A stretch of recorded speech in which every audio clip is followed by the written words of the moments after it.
Welcome back to the Deep Dive, your shortcut to being genuinely well-informed. Last time, we journeyed into modern scholarship, specifically Tylak's quite intriguing theories on the Arctic Vedas. Today, we're going even further back, digging deep into the vivid imagination of the ancient Greeks. A fascinating place to start. Okay, let's unpack this a bit.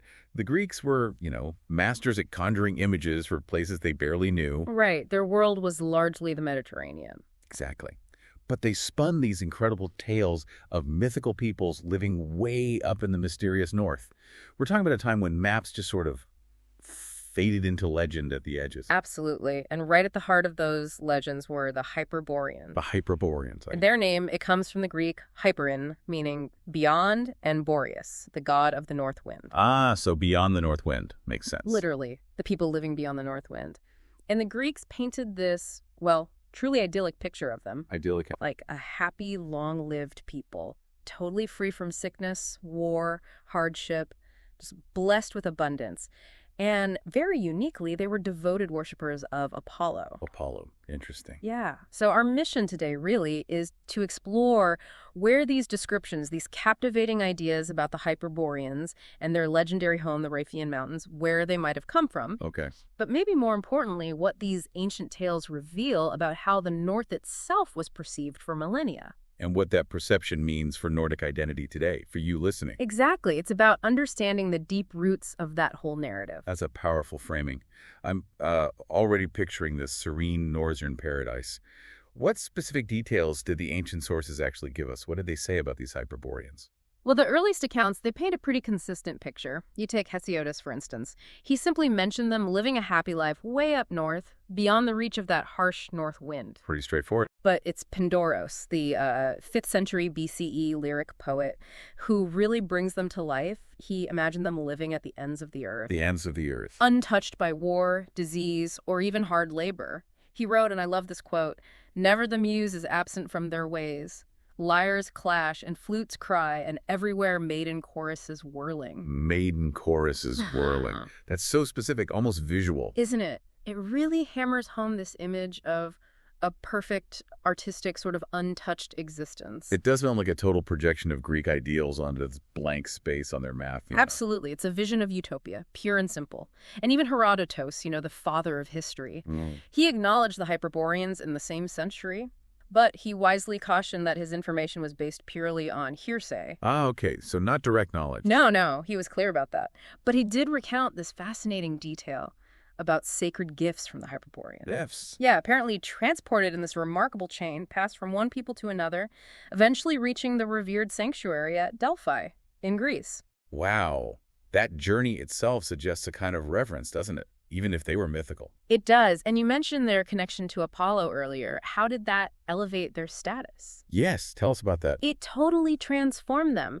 Apollo, god of light, music, poetry, was believed to spend his winters among the Hyperboreans. His winters, up north. Exactly. Think about that. When the Mediterranean world was in its colder, darker months, their radiant god supposedly retreated to this northern land, a people living this life filled with light and creativity.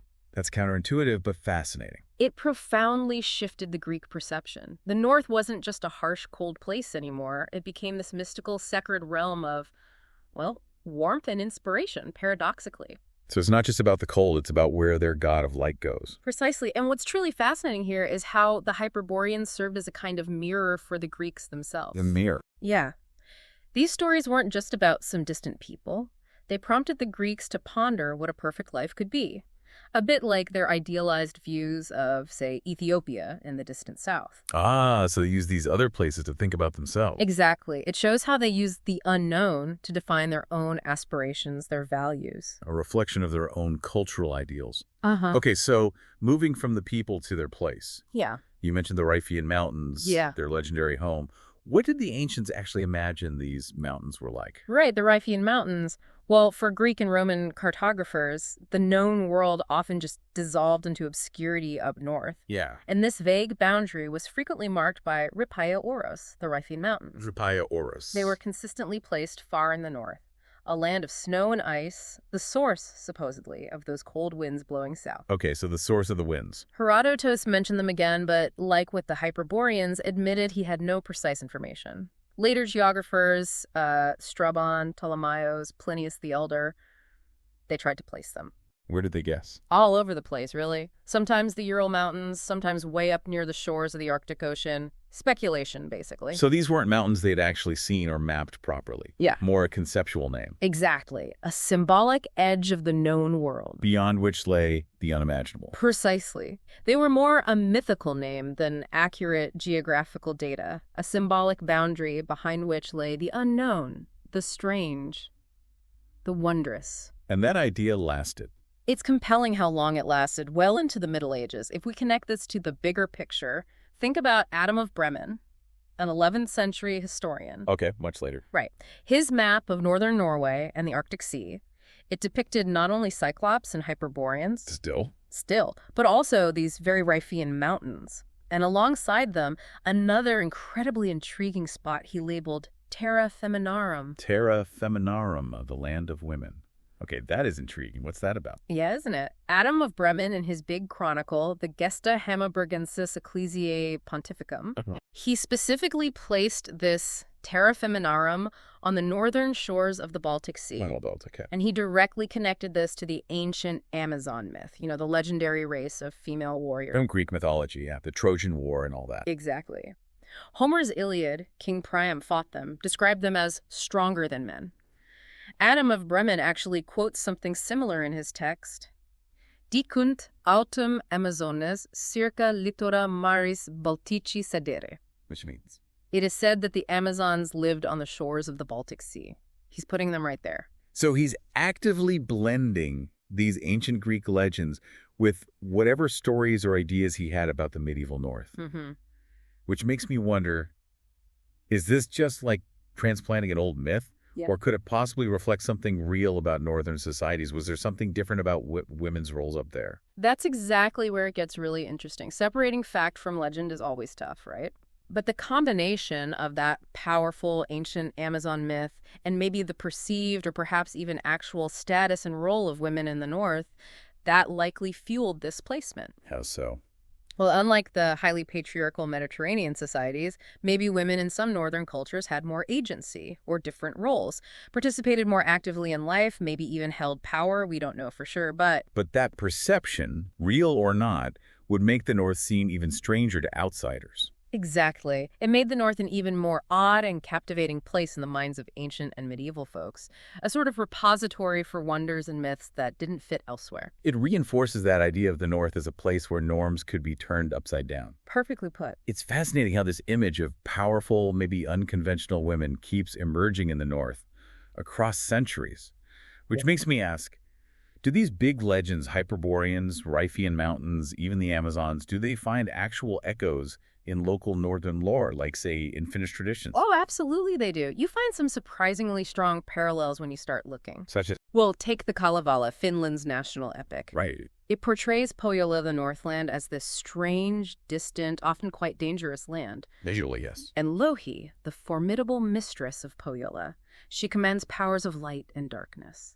It feels very reminiscent of the Hyperboreans being placed beyond the north winds, a realm clearly outside the ordinary familiar world. So Pohjola as this powerful, almost otherworldly place, much like the Hyperborean home. Exactly. And think about the unique natural phenomena up north. Does that show up? The long nights, the returning sun. It's central. Even the theft of the sun and moon in the Kalevala, that directly relates to the Arctic experience of the sun and moon literally disappearing and then returning. Something totally alien to people in the Mediterranean. Utterly alien, but a yearly reality in the north. So it became a source of powerful myth. And then there's Bjarmia, an ancient kingdom, probably around the Dvina River region in what's now northern Russia. It's mentioned in the Viking sagas. Norwegian Vikings, as early as the 800s, made expeditions there. And they noted the Bjarmale's riches and their god Jomali receiving sacrifices. Doesn't it align perfectly with that Hyperborean image? A distant, rich, mysterious northern people. It really does. And what about the Kvinit?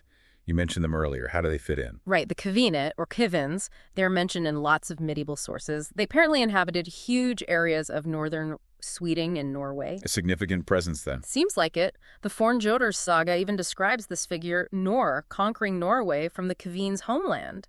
It suggests a powerful people dominating large northern regions back then. Wow. So you see how beautifully these ancient Mediterranean ideas and local Nordic traditions seem to intertwine? Exactly. The ancient terms Hyperboreans, Riphean mountains, Amazons, they feel like echoes of phenomena known closer to home in the Nordic world. Pohjola, Jarmia, those powerful female figures in local myths. It really confirms the North is this land just steeped in stories, a place that captured imaginations for literally millennia. These are undeniably captivating stories. But how do historians, generally approach them today? Are they seen purely as myths? Or is there maybe some glimmer of reality in there? That's the big question, isn't it? Most historians, I'd say, view these primarily as mythical narratives, serving as a kind of blank canvas for the Greeks to project their own utopian or just wondrous ideas onto the unknown North. The blank canvas idea again. Yeah, but crucially, there are counter-arguments. Some scholars do consider whether these tales might contain, distant, maybe heavily embellished memories of real peoples. Like Herodotus mentioning that chain of information. Exactly, that detail about information traveling through a chain of nations. It suggests maybe a kernel of truth, however distorted it became over time and distance. So what could those kernels be? The Hyperboreans, for instance. Well, some speculate the descriptions could be based on very, very distant memories of Finno-Ugric peoples. Why them specifically? Their unique relationship with nature, those incredibly long days and nights, the sun literally disappearing, that would have seemed utterly otherworldly to Mediterranean cultures. It could easily spark elaborate tales, right? I can see that. And the Riphean Mountains. Similarly, they might have been inspired by fragmented knowledge of real mountain ranges, maybe the Urals, maybe the Scandinavian Alps, maybe something else entirely. They just knew some mountains were up there somewhere. Pretty much. The exact location remained unknown, but the idea of their existence fostered this concept of a formidable boundary-making northern range. Okay. And the Amazons on the Baltic shores. Any possible historical basis there? That one's mostly considered mythical, drawing on the Greek legend. But as we touched on, Saxo Grammaticus's later accounts of warrior women in the north, they do suggest maybe the status or role of women was different compared to the Mediterranean. So maybe not Amazons literally, but something about women's roles was distinct. It's plausible that this unique societal aspect, whatever it was, merged with the pre-existing powerful Amazon tale. So yeah, myths often preserve some aspect of reality. But transformed, exaggerated. Exactly, transformed and exaggerated. The Hyperborean story, even if it's not about one single concrete people, it offers this profound insight into how Southern cultures perceived the North. Which was? A place where everyday life seemed turned upside down. Simultaneously marvelous and formidable, place just right for myth-making. Okay, so we've journeyed through these enchanting myths, the Hyperboreans, the mysterious Riphean Mountains, the intriguing land of Amazons, and then connected them to local Nordic lore like Pohjola and Bjarmia. So what does this all mean for you, our listener, for your understanding of the world, maybe even your own identity? I think it emphasizes that the North was never just some remote, insignificant region on the periphery. Quite the opposite. From ancient times, it was seen as a mythical, profoundly meaningful place. It sparked stories of happy people, mountains at the world's very edge, and women who defied conventional gender roles. It was a place that mattered in the global imagination. Precisely. And by intertwining these ancient narratives with the Nordic myths, we know the Kalevala, Sami stories, Jarmia, the Kvins, we see this consistent logic emerge. Which is? The North as a mysterious, powerful, vibrant land where nature's extremes foster these grand, enduring tales. And that perspective helps us reframe our own understanding. I think so. It means, perhaps, that you're not just from a small region on the edge of Europe. You're part of a lineage whose lands and cultures were actually a significant part of humanity's global imagination for millennia. And maybe that's where the true strength of Finnish identity and the broader North really lies. Not in isolation, but in its deeply rooted, vibrant stories that are so beautifully interwoven with the world's oldest, most captivating myths. It makes it, well, a universal narrative.